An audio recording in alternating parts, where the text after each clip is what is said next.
Hi, I'm Robert Johnson, and I would like to show you how I take notes out in the natural world. I love to go out hiking and observe nature carefully and sketch. Now, I used to go out and take my paints with me. I had to take water and all kinds of materials. And I would spend maybe 2 hours sketching out there and painting. Well, I like to do a lot of hiking, so I've developed this technique where I can observe nature and take notes, and it doesn't take nearly as much time.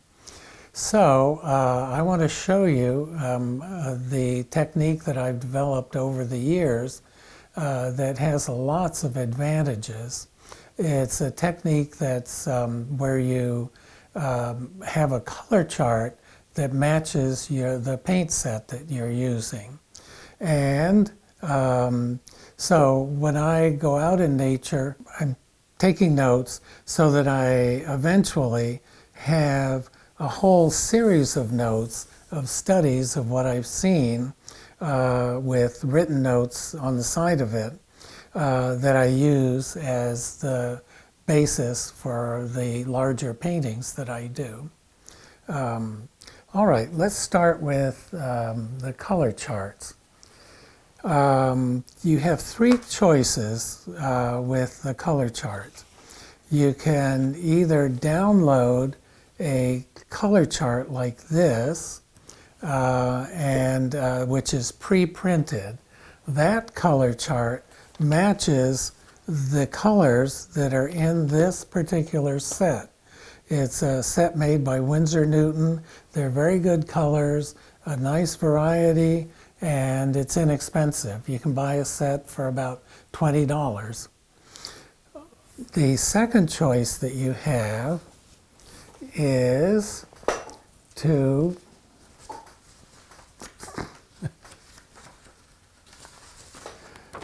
download this onto a sheet of watercolor paper that's the same kind of paper that you'll be using to paint on.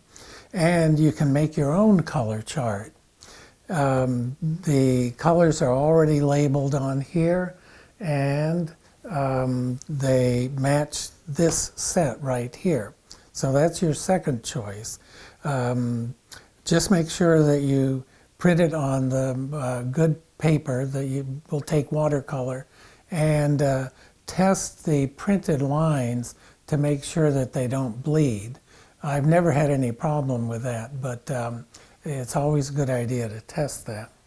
All right, the third choice you have is to print out a blank color chart form, again, onto the kind of paper that you're going to use. And you can use any 12 color set that you want. But it's up to you to label the different colors onto this one. And again, you can use acrylic or oils or any sort of medium that you want. And we are going to, in this video, go with the easiest way, with a pre-printed chart. But if you want to go with the other kind of chart, you have instructions on a PDF that's part of this that give you detailed instructions on how to make your own chart. And so I recommend going that way because the colors are much more accurate. Hopefully when you do this process, and you can end up with something kind of like this, that is something that I did. I did the drawings out in the field, came back, and added color after I came back to the studio. I'm going to explain how this color chart works. So we have 12 colors in the watercolor set, and I've arranged the colors, I've rearranged the colors from the way they came to basically follow the color wheel, so that you're starting with yellow, sort of going down through red, going up through blue, then green, and then you have a brown and a gray. And that gives you a good selection of colors. All right, the way the color chart works is that you start with the first color at the top that is the pure color without any other color mixed with it. The second one down the line is that same pure color that's listed at the top with the next color on the chart. The third color is the top color mixed with the third color on the chart, and so on down the chart. So it gives you every possible combination you can get by mixing two colors in this watercolor set. All right, to get started with the set, I'll show you how to arrange your set so that it matches the order in your color chart. First thing to do is to open up the watercolor set, and it's a cute little set. This is just a, shows you the available colors you can buy for Cotman. All right, let's open it up. And you'll see that all your colors are wrapped up in these little papers here.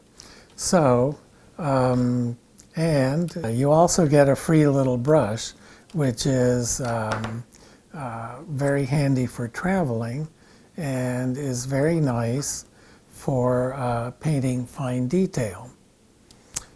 This is just to protect it while you're traveling.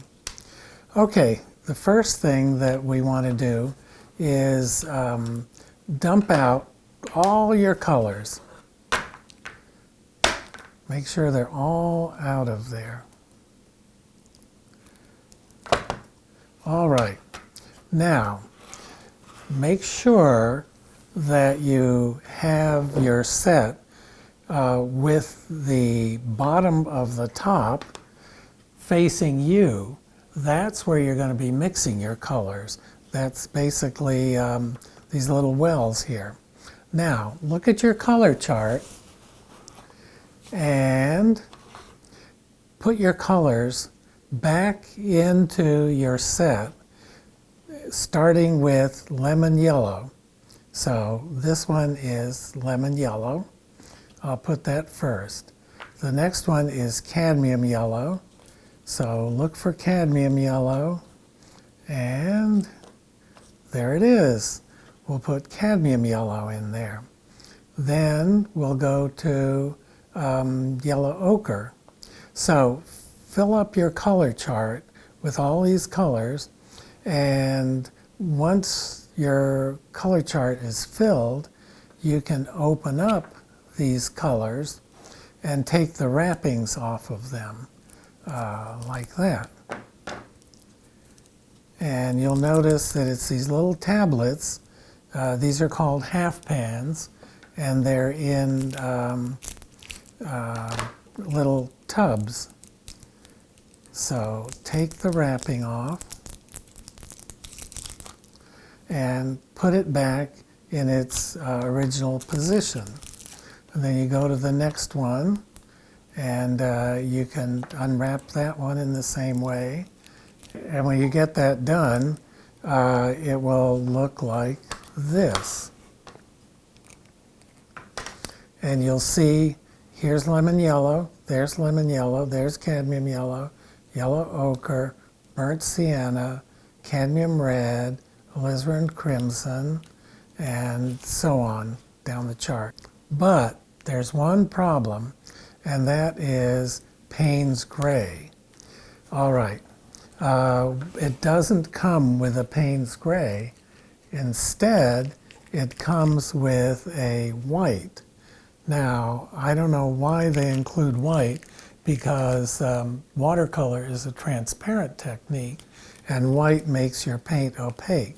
So what you need to do is to take out the white and open it up,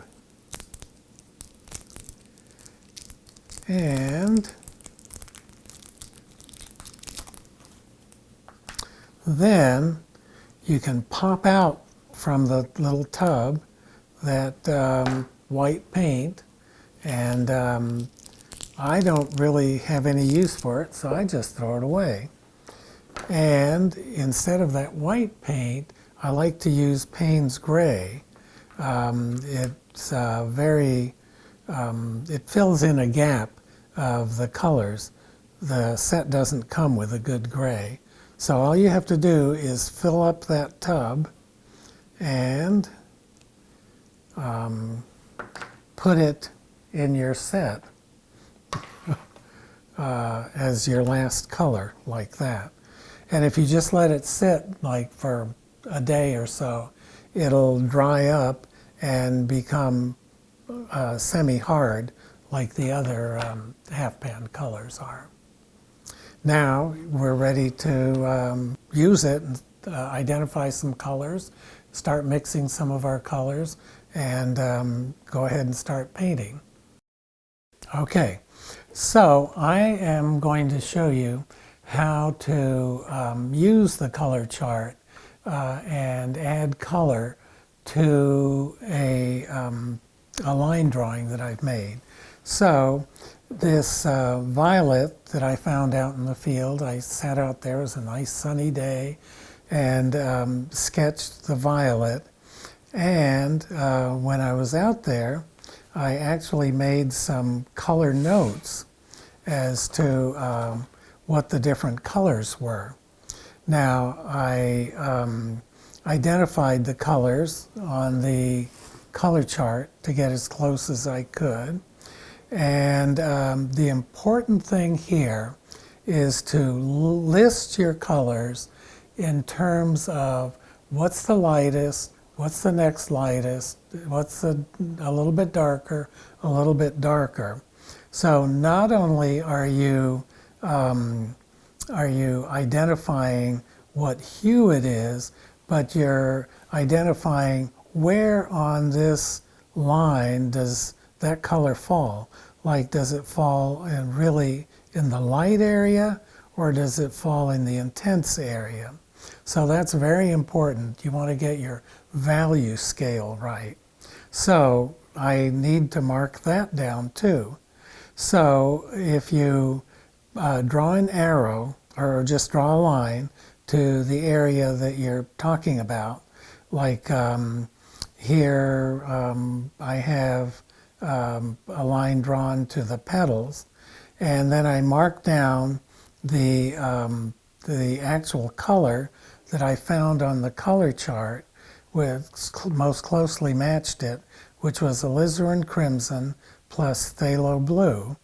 And so I'm looking under the heading of alizarin crimson, and it's always the first one that's marked down that you start with, that's at the head. So alizarin crimson plus phthalo blue down here is the closest color to the color of that particular violet that I saw. So I mark it AC plus TB, and I find it's nice to circle it because it separates it from everything else. So I mark down all the colors, you know, what's closest to it, and then I go back and look and see what's the lightest, what's the next lightest, what's the next lightest, to get my value scale. So I've also marked a number next to that color. Number 1, number 2, number 3 is the stem, number 4 is the leaf, and number 5 is the violet. Number 6 is this little bit of cadmium yellow right in the middle. So we know what the lightest color is and all the way down to what the darkest or most intense color is.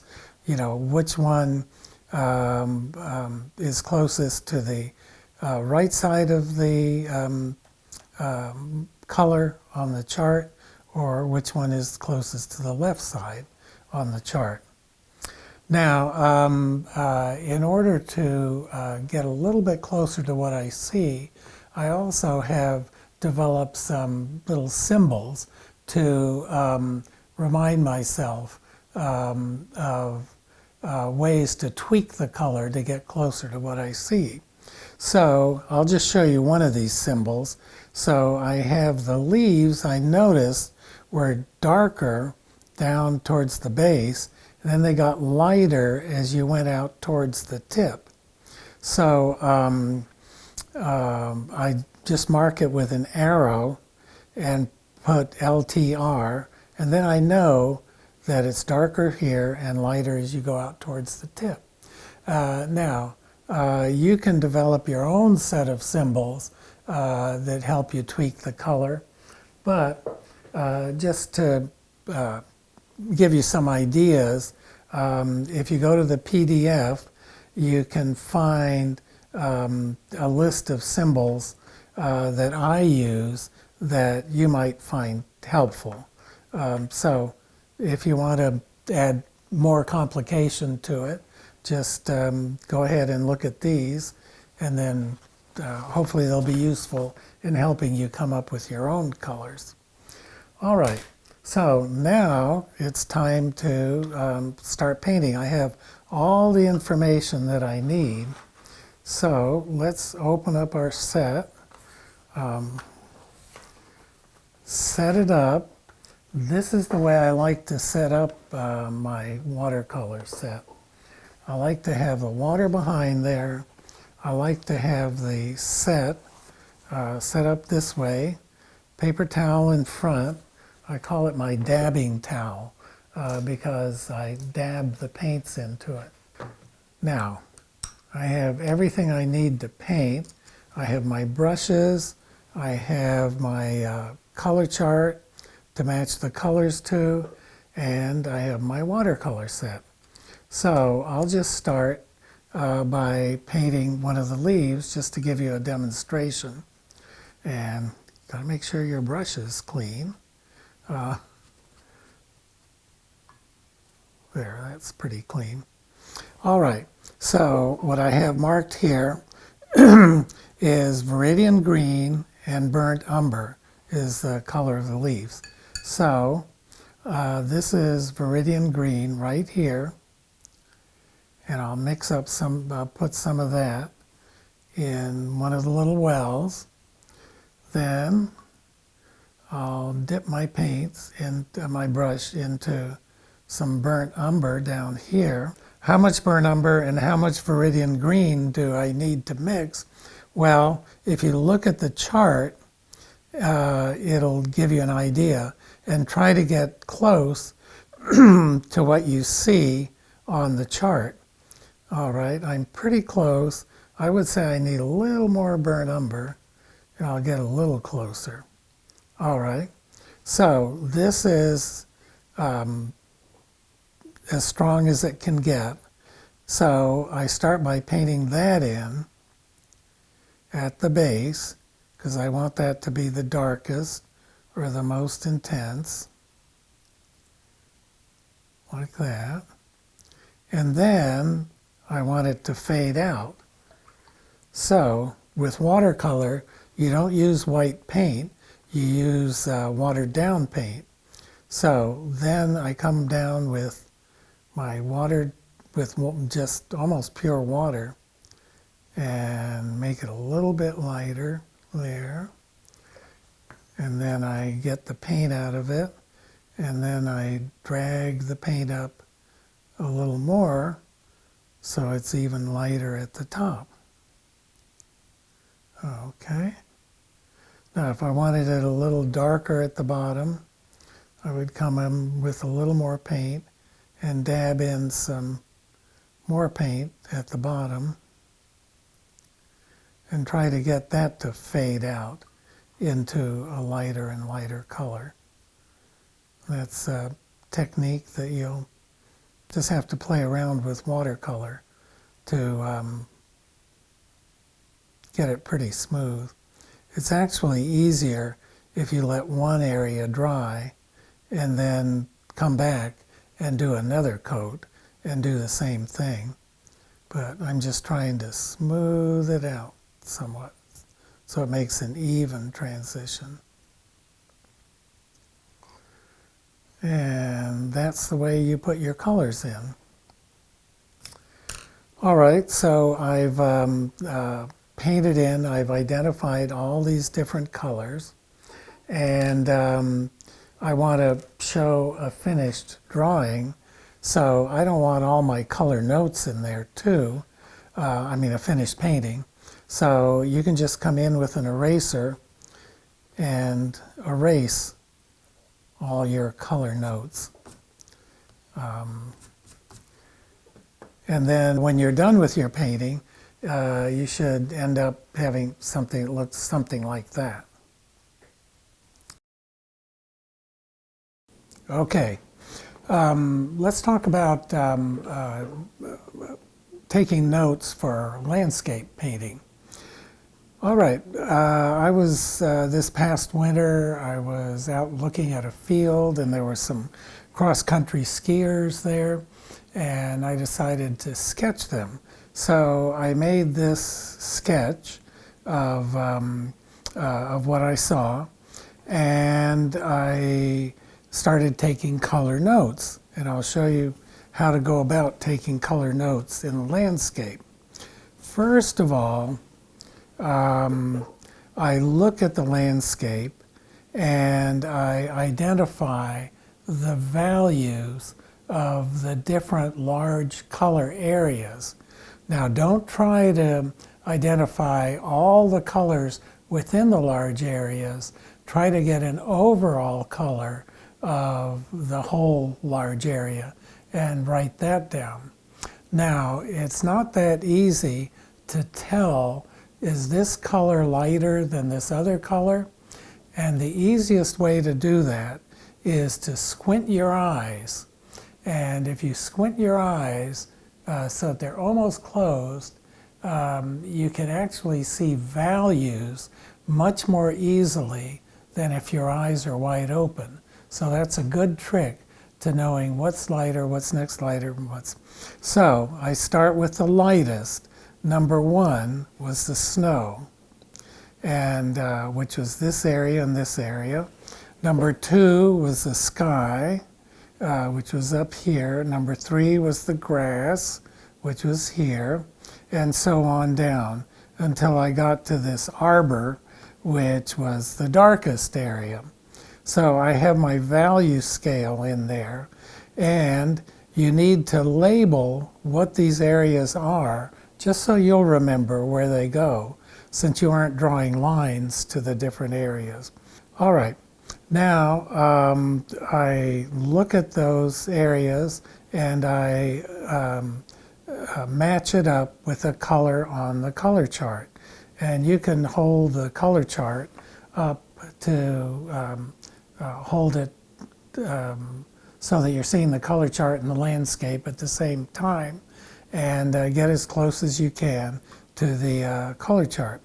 You'll notice right here with the grass, I put lighter using that same symbol to tweak the colors because the grass gets lighter actually as you come towards yourself. So I have the arrow going towards me.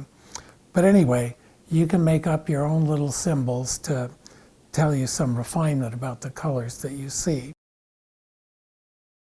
So I have my colors identified, the values identified, and so I use these kinds of drawings as notes to make a final painting.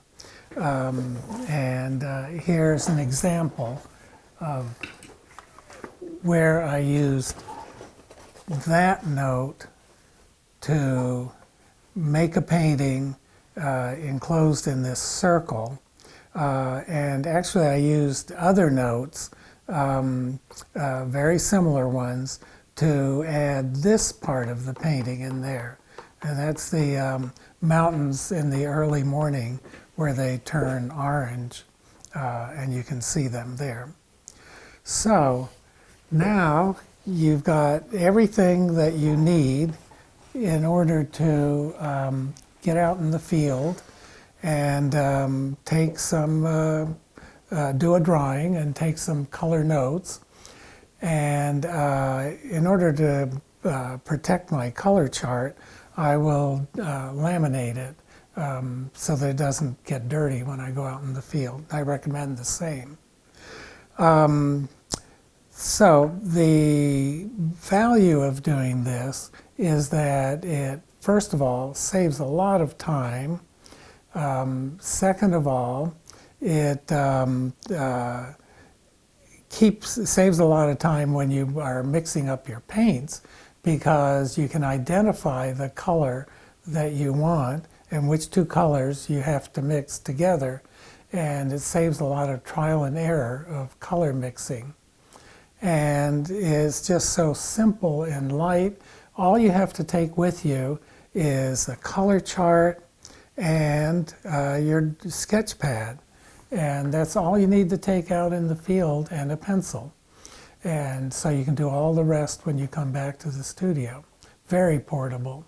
So it's so easy and straightforward that I hope you'll try it and enjoy being out in nature and observing things carefully. Let's get out there.